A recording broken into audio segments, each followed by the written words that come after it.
Haya, mtoto mwema ni nani? Mtoto mwema ni yule aliyesoma dini ya Allah akaweza kukuombea dua wewe. Huyo ndio mwema, huyo ndio mwema, atakuombea dua. Na kuna hadithi imekuja kueleza kuna watu katika wazazi watapata malipo makubwa sana mbele ya Allah, mpaka itafikia hatua atajua, atasema kwamba kwani haya mema mimi nimeyapata wapi? Ataambiwa sababu kubwa ni kwa sababu wewe uliacha sadaka yenye kuendelea duniani. Kuna mtoto mwema huko anakuombea dua. Ukiacha mtoto mwema aliyesoma dini atakuombea dua, kwa sababu dua ni endelevu. Birrul walidain, kuwafanyia wema wazazi wawili, ni kuwaombea dua wazazi wawili, ni katika moja ya kuwafanyia wema wazazi wawili. Kwa tuwalee watoto waweze kuwa wema kwetu, tuwasomeshe elimu hii ya Uislamu ili wawe wema kwetu.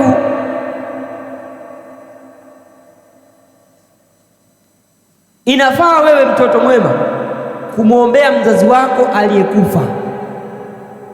Inafaa wewe mtoto mwema kumwombea mzazi wako bado yuko hai. Lakini huyo mtoto mwema utampata wapi? Haendi kununuliwa Kariakoo. Huyu mtoto mwema anaandaliwa na wewe mzazi mwema.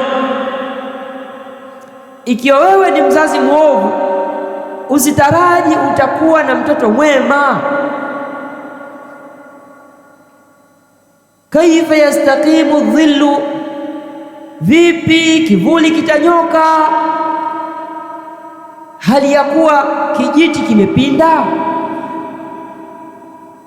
Yani wewe ni mwasi, alafu unataka upate Sheikhul Islam,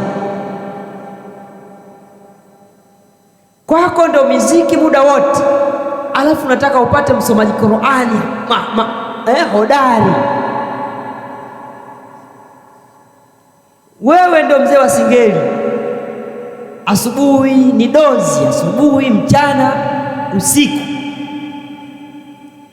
ukaifanya dozi kwako alafu unataka eti upate mtoto mwema.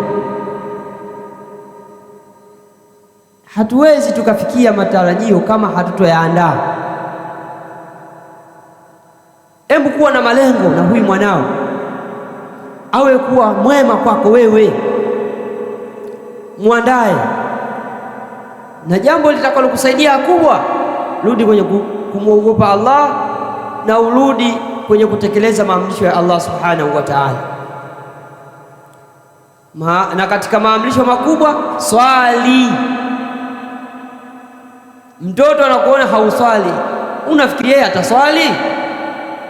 Na kuna tabia ya baba, na kuna tabia baadhi ya wazazi wanakuwa ni waovu kwa watoto wao, wakiona anafuata maamrisho au utaratibu wa dini, anaanza kumshawishi na kumkemea, wewe utazeeka mapema, wewe bado kijana, unaswali.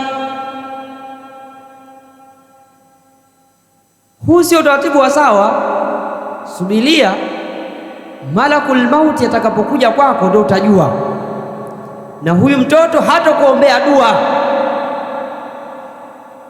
utakuta kwamba umekufa, tunamsubiri mtoto atoke ughaibuni, tunasubiria, tutajua huyu mtoto akija atamsalia baba yake au atamsalia mama yake.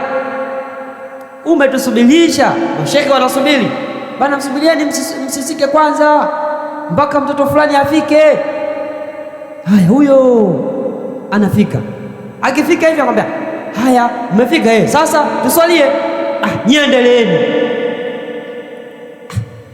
Yaani muda wote huu tunakusubiria wewe, tukajua utamsalia baba yako, alafu wewe tumefika, tuendelee. Haya, mchukue sasa, kalale naye,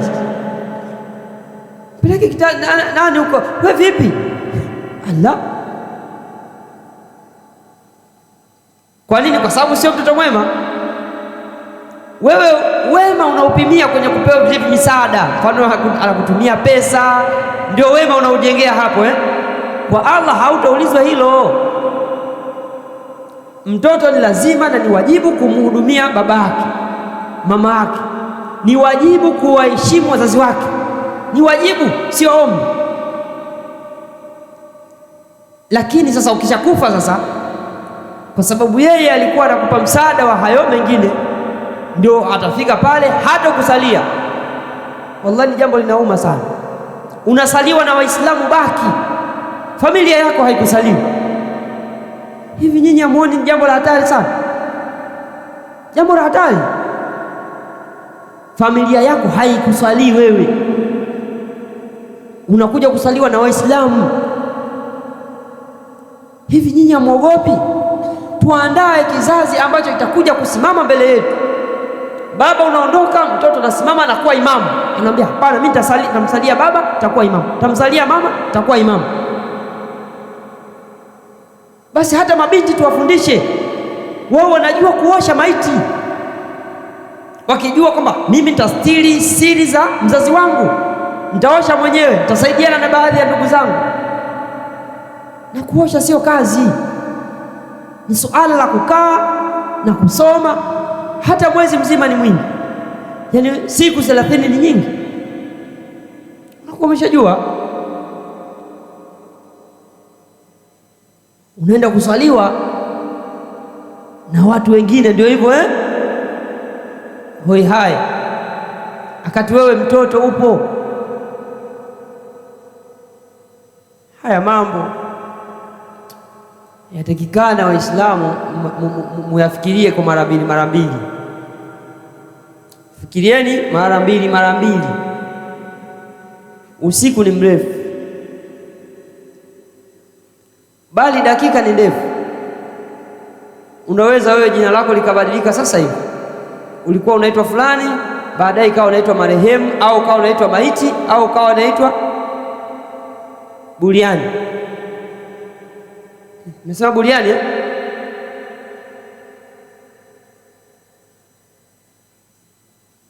ndio hivyo, hayati.